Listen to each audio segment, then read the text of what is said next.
The short answer is yes, Adderall should theoretically work to augment antidepressants for major depressive disorder. Although the exact compound Adderall, which is dextroamphetamine and amphetamine mixed salts, wasn't directly studied, we can estimate the effects to give around a 41% increased chance of response, and response means that depression symptoms decrease by at least 50%. But in this video, we're going to dive a lot deeper, going over the 6 most important must-know things about starting Adderall for major depressive disorder. My name is Mattias Hartmann. I'm a board-certified psychiatric physician assistant working full-time in psychiatry, and I'm here to bring you the facts so you can make informed medical decisions for your mental health care. To start off, let's go over who can't take Adderall. If you've used MAOIs in the past 14 days, MAOIs are monoamine oxidase inhibitors. They're older antidepressants that work very well for depression, but they don't play nice with other medicines. If you have extreme anxiety or agitation, if you have movement disorders or Tourette's syndrome or a family history of Tourette's, if you have atherosclerosis, cardiovascular disease, arrhythmias, or structural heart problems, severe high blood pressure, glaucoma, or if you have an allergy to any sympathomimetic agents like stimulants. Next, let's go over exactly how Adderall works. It works as a competitive norepinephrine reuptake inhibitor, a competitive dopamine reuptake inhibitor, and it competitively blocks VMAT, which is a vesicular monoamine transporter. All right, next let's go over efficacy and dosing. How well does Adderall work? What is it approved for? And how do we dose this? Well, the FDA approvals are for ADHD and for narcolepsy, not for major depressive disorder. And how is it dosed? Well, start anywhere from 10 to 20 milligrams. This is with Adderall XR. You always want to take it in the morning, otherwise it'll keep you awake if you take it too late. It can be increased by 10 to 20 milligrams every week. However, it's usually not increased that rapidly, usually every 2 to 4 weeks. The usual effective range is between 20 and 30 milligrams daily, and the max extreme ranges are from 5 milligrams to 60 milligrams daily. Now let's look at a specific study that looked at stimulant use for major depressive disorder. And the study we're going to look at is 2017 by McIntyre and colleagues. It was a meta-analysis of 21 randomized controlled trials.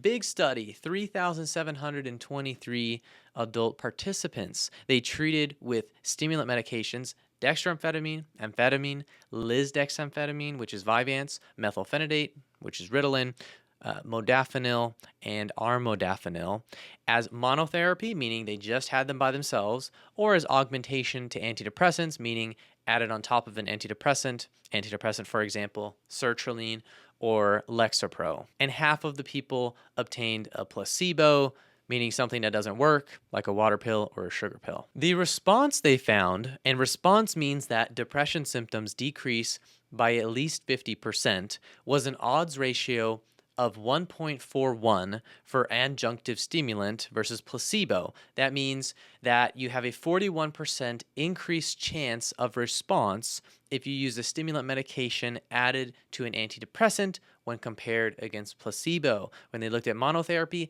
just stimulants by themselves, without an antidepressant, it wasn't statistically significant. But we have to take it with a grain of salt. There were some limitations. There were blinding challenges. And what that means is if you give someone a stimulant, they'll usually be able to tell if they're taking it or not. And that might affect how they feel and how they perceive the medication to be working versus how it's actually working. And also there were small sample sizes. Some studies had just a few participants. For example, dextroamphetamine, which is part of what Adderall is dextroamphetamine and amphetamine mixed salts, had an odds ratio of 7.11.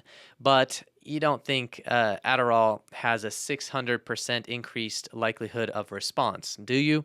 Probably not. It was probably just a small sample size. Okay, well, how long does Adderall take until it starts working?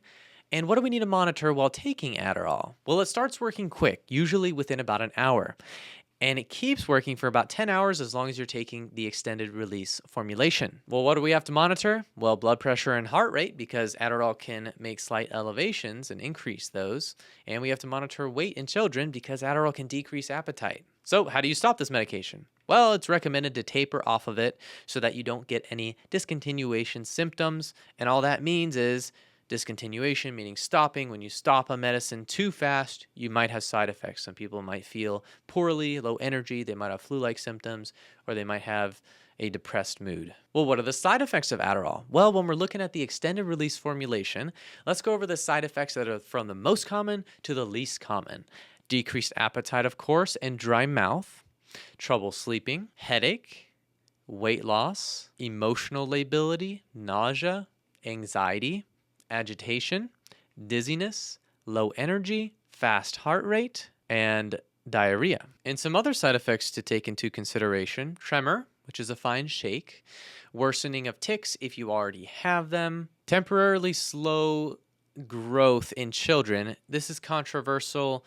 Some people believe it's true, some people don't. Some people say if you take off taking the medication during the summer, that kids can catch up on the growth. So it's controversial. Sexual dysfunction in the long term, such as erectile dysfunction and low sex drive. In the short term, Adderall actually improves sexual dysfunction, but that's an important side effect to know, 2 to 4%, and potential for drug abuse, of course, addiction and dependence, because it increases dopamine in a certain part of the brain. Next, let's go over some rare but dangerous side effects. Psychosis, like hearing things that aren't there or seeing things that aren't there or having delusions.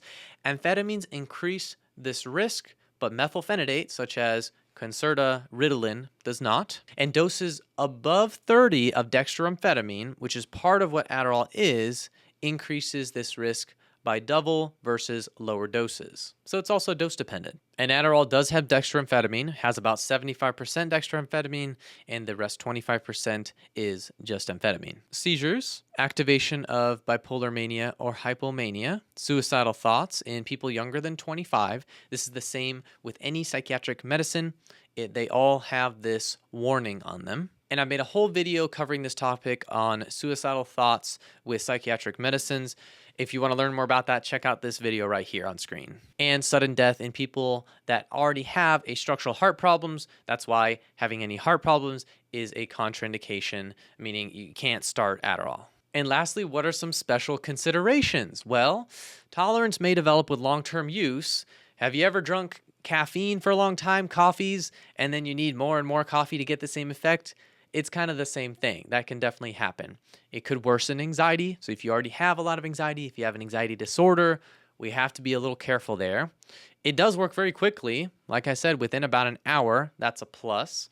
It is cheap, about $15 to $30, generic Adderall, month supply. And it's important to know that acidic things like ascorbic acid and fruit juices lower amphetamine levels. And alkalinizing things like sodium bicarbonate, acetazolamide, some thiazides increase amphetamine level. And that's all, folks. Those are the 6 most important things you have to know about Adderall. Drop me a comment below. Let me know what medicines you want me to cover next and what health topics you want me to cover. If you enjoyed this video, check out this video next on the 10 most common depression treatment mistakes I see every day and how to avoid them. I'll see you over there.